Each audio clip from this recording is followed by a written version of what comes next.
Monsoon सत्र आज से शुरू हो रहा है और पहलगाम टेरर अटैक और ऑपरेशन सिंदूर के बाद हो रहे संसद के सत्र के काफी हंगामेदार रहने के आसार जताए जा रहे हैं। एक तरफ विपक्षी गठबंधन के नेताओं ने सरकार की घेराबंदी को लेकर रणनीति तैयार कर ली है, तो वहीं दूसरी तरफ सत्ता पक्ष ने भी हर सवाल का जवाब देने की मुकम्मल तैयारी कर रखी है। और इससे पहले कल संसद को सुचारू रूप से चलाने को लेकर सर्वदलीय बैठक भी हुई थी।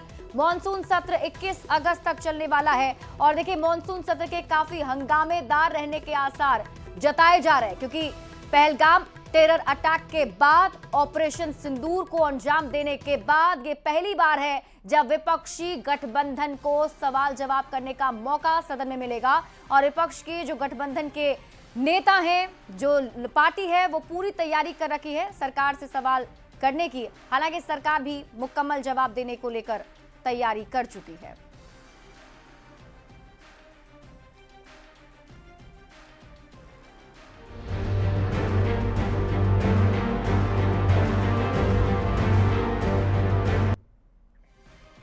वहीं देखिए आज से बिहार विधानमंडल का मॉनसून सत्र भी शुरू हो रहा है और आज सत्र के पहले दिन अनुपूरक बजट पेश किया जाएगा। इसके अलावा राज्यपाल द्वारा स्वीकृत अध्यादेशों की कॉपी भी सदन के पटल पर रखी जाएगी। 22 और 23 जुलाई को राजकीय विधेयक सदन में पेश होंगे और राजकीय कार्य किए जाएंगे। इसके बाद 24 जुलाई को अनुपूरक बजट पर चर्चा होगी और उसको लेकर वोटिंग भी की जानी है। इसके बाद विनियोग विधेयक पेश होगा।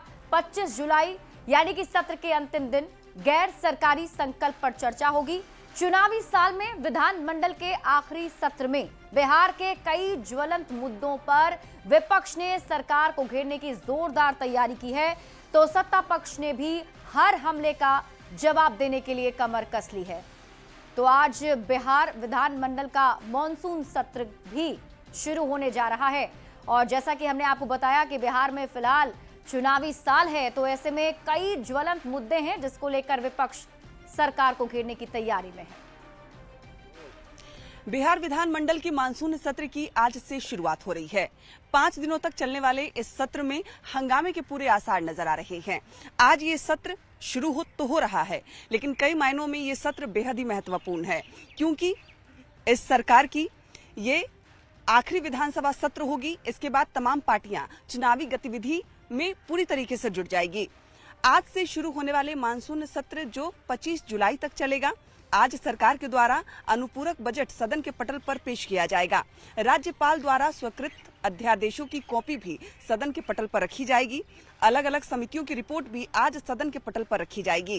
कल यानी 22 जुलाई और 23 जुलाई को राजकीय विधेयक सदन में पेश होंगे और राजकीय कार्य किए जाएंगे। 24 जुलाई को अनुपूरक बजट पर चर्चा होगी और उसको लेकर वोटिंग होगी। इसके बाद विनियोग विधेयक पेश किया जाएगा। 25 जुलाई यानी सत्र के अंतिम दिन गैर सरकारी संकल्प पर चर्चा होगी।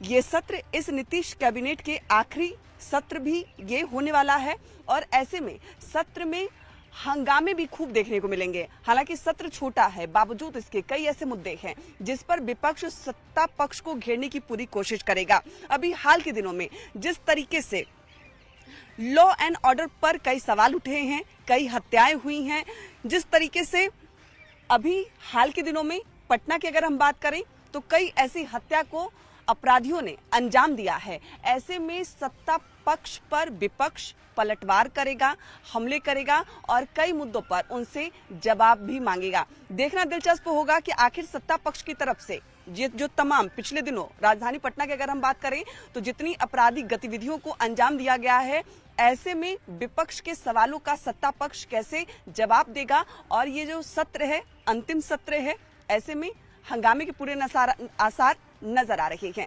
कैमरामैन अजय दुबे के साथ विनीता मिश्रा, न्यूज़ 18 पटना। वहीं विधानसभा के मॉनसून सत्र को लेकर कांग्रेस विधायकों ने अहम बैठक की है। बिहार प्रदेश कांग्रेस प्रभारी कृष्णा अल्लावरू और प्रदेश अध्यक्ष राजेश कुमार के नेतृत्व में यह बैठक हुई। इस बैठक में विधानसभा सत्र की रणनीति, जनहित से जुड़े मुद्दे और संगठन की भूमिका पर विस्तार से चर्चा हुई है। देखिए, सत्र को लेकर कांग्रेस ने पूरी तैयारी की है, क्योंकि ये सत्र काफी ज्यादा छोटा भी है और ऐसे में सत्र में कई ज्वलंत मुद्दों को लेकर सरकार उघेड़ने की तैयारी है और यही वजह है कि कांग्रेस की तरफ से पूरी तैयारी की जा रही है किन किन मुद्दों को उठाकर सरकार को घेरा जा सकता है। और इसी बीच आपको अरवल से बड़ी खबर बताते हैं, जहां नवोदय के 52 छात्र पहुंचे हैं डीएम के पास। छात्रों ने रैगिंग करने का